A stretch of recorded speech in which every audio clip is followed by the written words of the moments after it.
Bonjour Eric Neveu. Bonjour. Bonjour. Tu es donc compositeur de musique de film et aujourd'hui membre de cette 6e édition du festival Cinéma et Musique de films de la Baule, donc sur le thème de l'amour.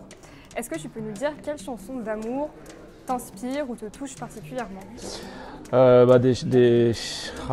Des chansons d'amour au cinéma, il y a un paquet.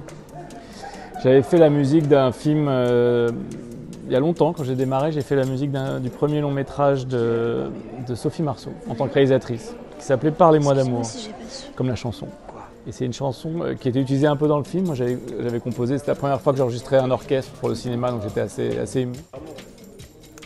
Et sinon, est-ce que tu préfères composer à l'ancienne, si je puis dire, avec ton papier, ton crayon, ou avec toutes les nouvelles technologies Alors moi, je fais partie des musiciens qui ont démarré par la musique électronique et j'ai vraiment abordé la création, la composition musicale avec les machines.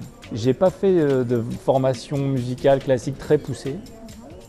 J'ai été au conservatoire quand j'étais gamin, mais j'ai eu un déclic vers 12 ans, j'ai été chanteur dans un chœur d'enfants et j'ai fait une tournée mondiale, un truc assez gros, etc. Donc j'ai appris de façon empirique, donc pas tout à fait comme un autodidacte, mais il y a un petit peu de ça. Et du coup, moi je compose pas sur papier, je compose pas à la table, comme on dit. C'est-à-dire que j'utilise jamais de papier. Évidemment, après, je fais écrire la musique une fois que je l'ai composée avec les machines. J'arrange tout moi-même avec mes machines, etc. Et après, je travaille avec un orchestrateur et un copiste pour la transcrire quand il y a des parties à rejouer. Et avant de composer, est-ce que tu préfères lire le scénario ou plutôt visionner les images? Alors moi je lis toujours le scénario, mais je compose assez rarement sur scénario. J'ai un petit peu parfois composé pendant des tournages, etc. Mais j'aime vraiment composer avec l'image. Donc du coup j'interviens vachement tôt, donc je peux me retrouver avec des images vraiment work in progress. J'aime beaucoup interagir avec les monteurs et monteuses.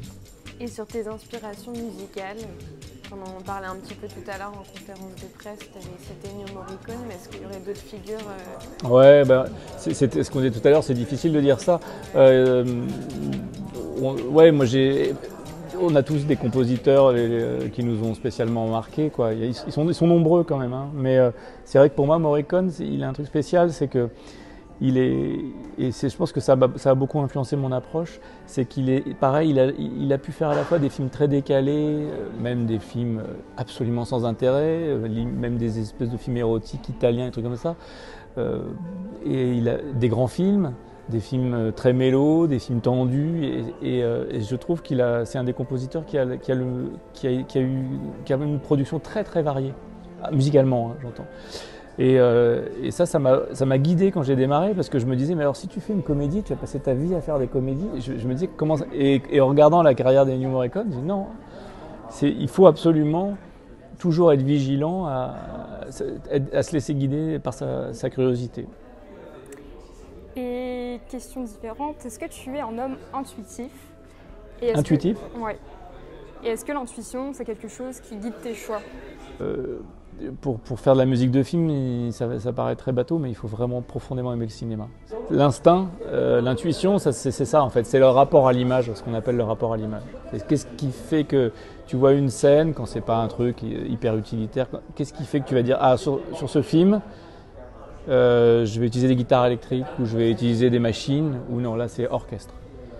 Et tu parles de sentir les films, de sensations, on va poser une question un peu particulière. L'invisible, pour toi, qu'est-ce que c'est? L'invisible, c'est le hors-champ finalement, ce qu'on appelle le hors-champ au cinéma. C'est cet espace où toi, par ton inspiration de compositeur, tu vas accompagner le film et faire bouger des ressorts et fabriquer des émotions, appelons ça comme on veut.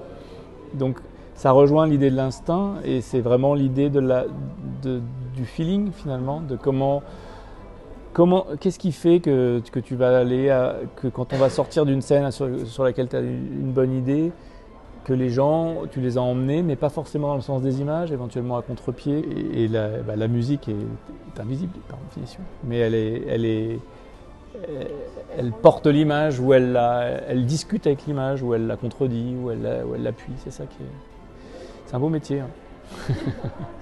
Et question un peu différente pour terminer, est-ce que tu préfères les blondes ou les brunes? Oula, c'est difficile à répondre. Je vais dire les brunes, je ne peux pas dire autre chose que dire les brunes. C'est franc. Bon, je vais être très franc, hein. Voilà. Mais bon, c'est pas crucial pour moi. Mais j'aime beaucoup les. Ouais, j'aime beaucoup les brunes. J'ai des bonnes raisons en même temps d'aimer les brunes. Merci beaucoup. Merci beaucoup. Merci à vous.